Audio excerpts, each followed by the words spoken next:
My great-grandmother taught me how to crochet. It's not exactly a skill I worked to retain, but I thoroughly remember her teaching me the process. I sat in a green recliner on the front porch, picking at its moss corduroy lining with my fingernail.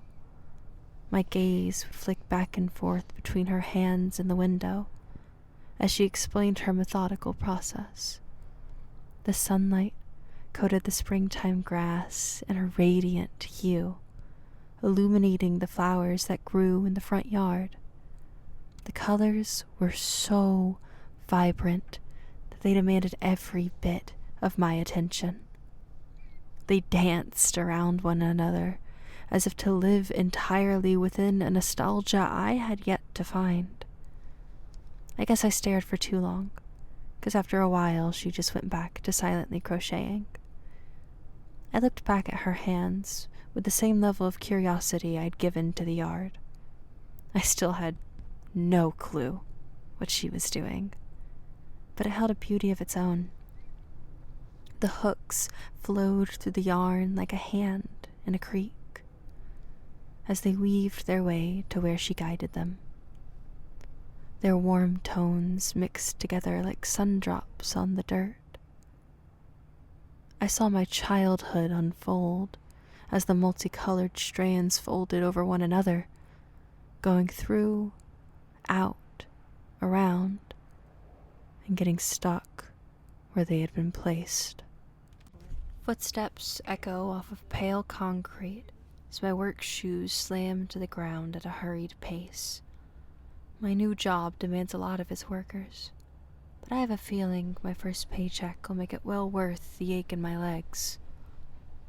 People flood through the marble walls by the dozens, all dressed in blue-collared shirts, black jeans, and a gray baseball cap with a company logo sewn into the front. A 4-point star. I pass by them with a determined step, weaving my way through them like a hand in a creek. As I sift through the growing crowd of workers, I run across a friend of mine. I try to discern what her name tag says, but when I look away, I can't seem to remember who I'm talking to. Crickets chirp loud enough to cover the heaviest of footsteps as I plop down right under the fluorescent light attached to the side of the rundown gas station. The putrid scent of a waste weasels its way through my nostrils and finds a place to rest under my skin. I take a deep breath despite my disgust. The nighttime breeze flows straight through my bitter tears, reminding me of the warmth I must be radiating for this to feel at all frigid.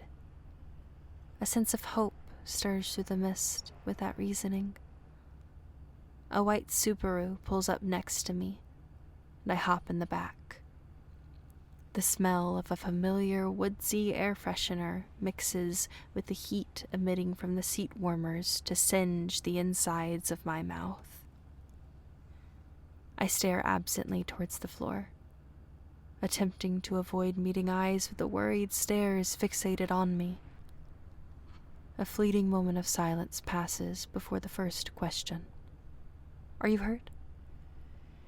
I don't think so. A long pause follows. What happened?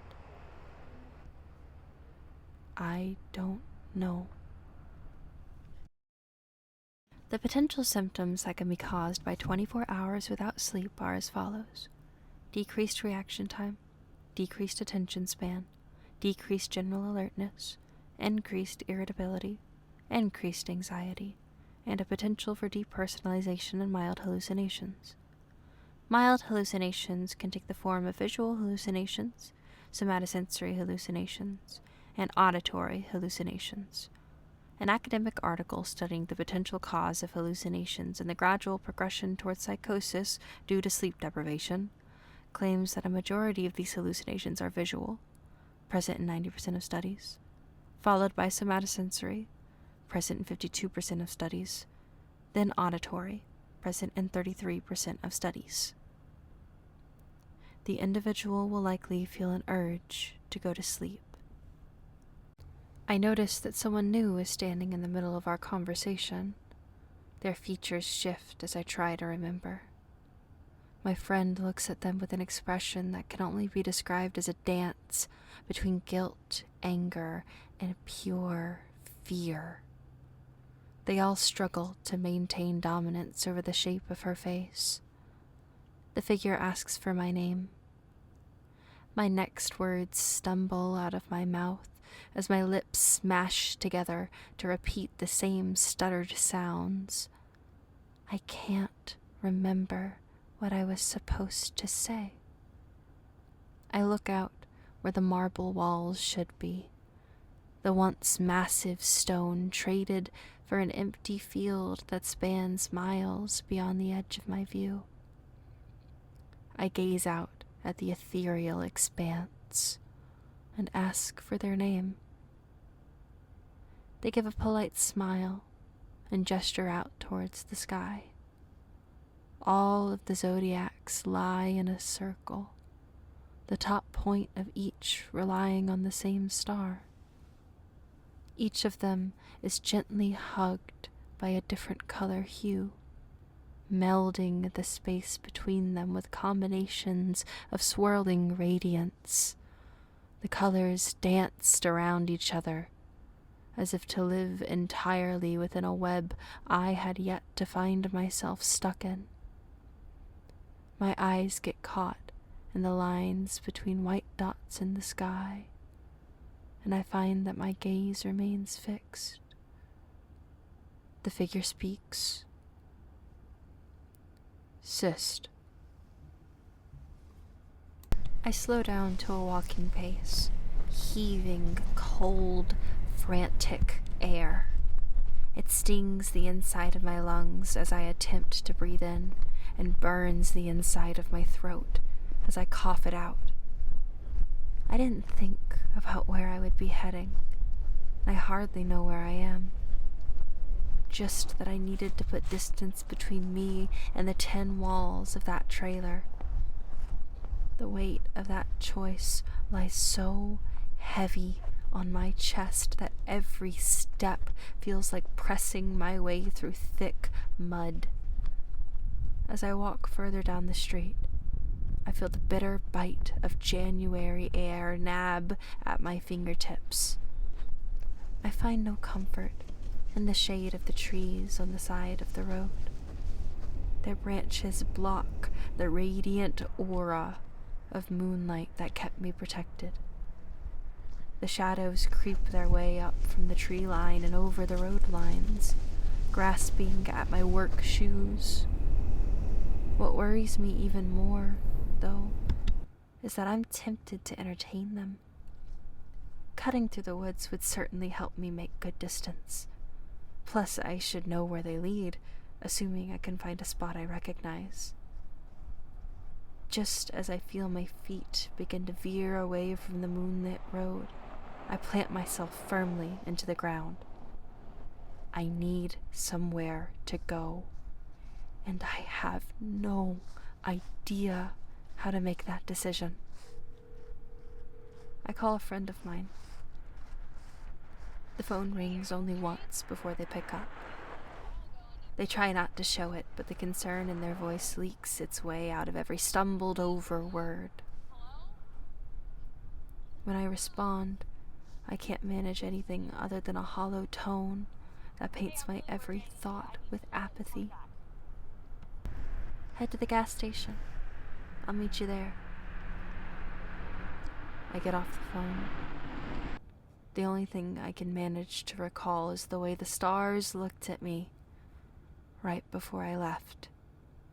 I finally managed to break my eyes from the spell cast by the star-filled ceiling, looking down at Cyst. I try to make sense of their face, their voice, their identity, their presence. But all I can discern is scrambles and blurs. The only part of them that remains consistent is their name tag, plainly spelling out the word Cyst. I move my focus to the name. It feels so familiar, but I know I've never heard it before. My vocal cords refuse to vibrate, protesting any attempt to speak unless it is that name. They tell me to accept what they bring. Fall asleep.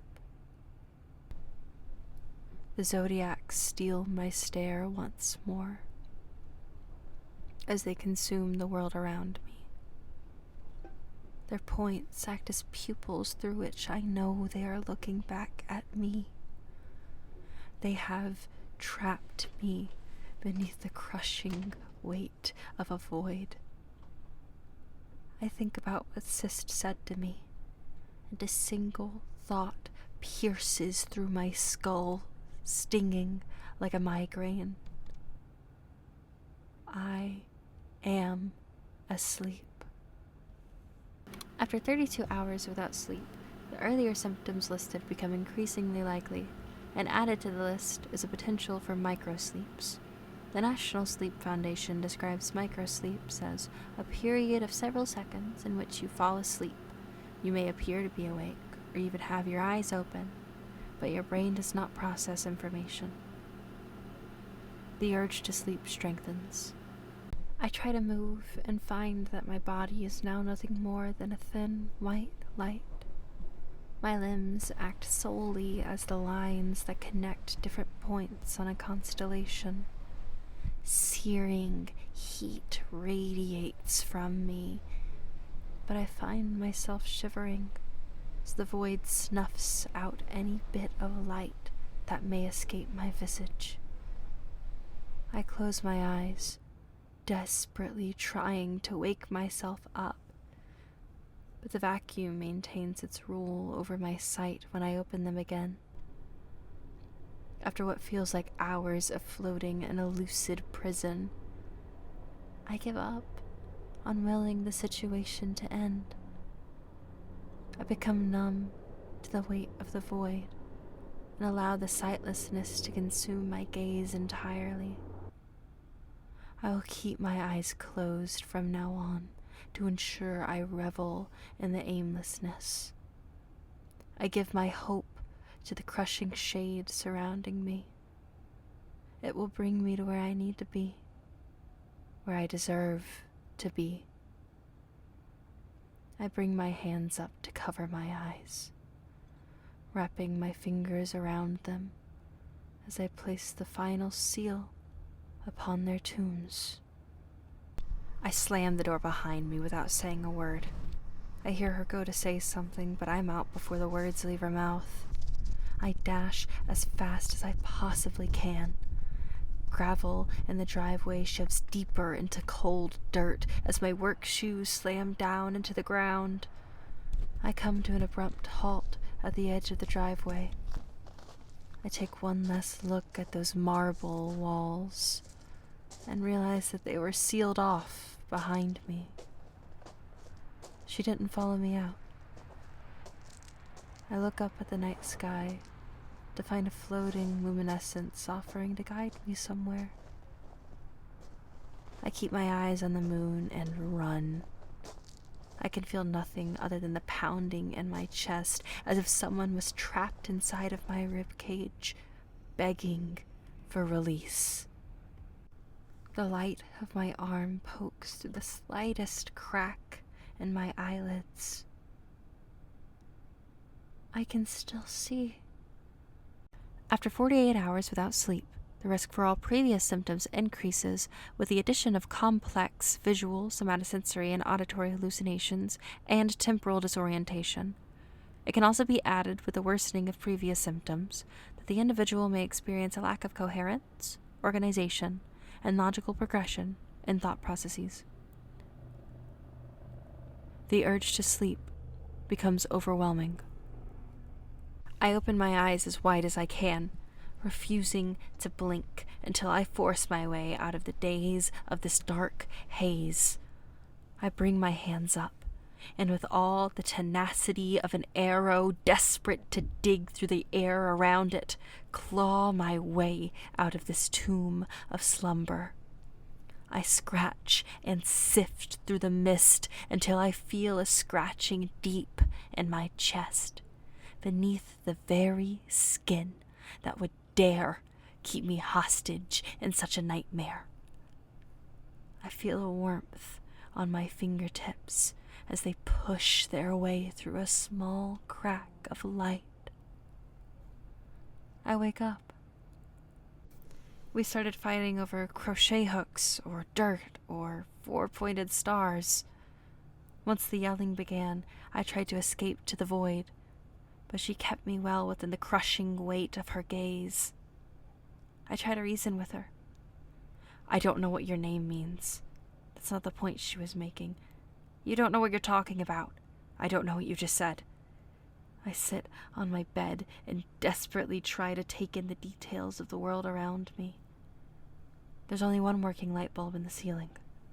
She inches closer. There's a red stain on the carpet from a spill.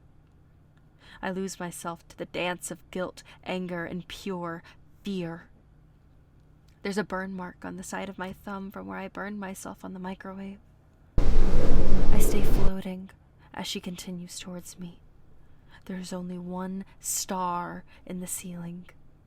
I try to move, but my body has been replaced with pure fear. The only look on her face is anger as she digs deeper. There's a red stain in the carpet from scratching beneath my skin. Her arm comes up and pierces through my skull like a migraine. There's a burn in my eyes from where the points in her constellation collided with mine. Why can't you just keep your eyes on the lines in the sky? I am meant to be woven. I am meant to be floating. I am meant to be buried. Her footsteps shake the trailer as she storms out of my room. I take a second to reorient myself. This room feels so familiar, but I know with all my chest I have no idea where I am. I ask myself for my name. I am a daughter. I am a daughter. I am a daughter. I cannot be consumed by slumber. After 72 hours without sleep, the individual may begin to experience major visual, somatosensory, and auditory hallucinations. This is also paired with symptoms related to psychosis and an extreme increase in the presence of all previously listed symptoms. The urge to sleep becomes overpowering. I'm in my room, lying down on my bed, unable to move a muscle. Sleep paralysis is relatively common after disquieting dreams, so I'm almost relieved by its presence. I begin the typical rituals I have for getting myself out of it, but find that my body remains still. The only thing I seem to have any control over is my breath as it quickens with the spike in anxiety. I feel the touch of freezing cold fingertips slowly wrap their way around my arms, then my legs, my stomach, my throat, my mouth, and finally, my eyes. I hear the scraping of marble against stone as it gently closes its fingers together. I wake up. My mother used to crochet. I sat down on the front porch, picking at the concrete floor with my fingernail. My gaze would flick back and forth between her hands and the window. She grew more and more distant as she found herself lost deep in the process. The starlight coated the frost-crusted grass in a dim hue, smothering the brightness of the flowers in the front yard with its own colorless vibrancy. I looked back at what she was crocheting and found myself lost in the saturation. I guess I stared for too long, because after a while I found myself unable to move from my spot on the ground. The hooks wrapped around the yarn like a firm hand as she weaved it into the shape of a web. The radiant tones drained out of the colorless yarn, dripping onto the unforgiving stone, like rain drops onto soft dirt. I saw my childhood unfold as the last drop hit the floor, scattering, sinking, and getting stuck in the place it wished to escape.